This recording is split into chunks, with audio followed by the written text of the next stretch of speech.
全都是假的。那这样可是真的主席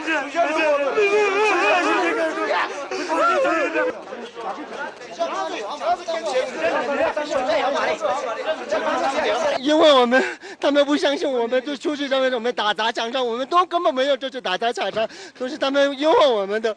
你们没有做，你们我们都不让我们出去。自由，还有我们他们喇嘛呀，那个人们呀，就是他们抓起来那。他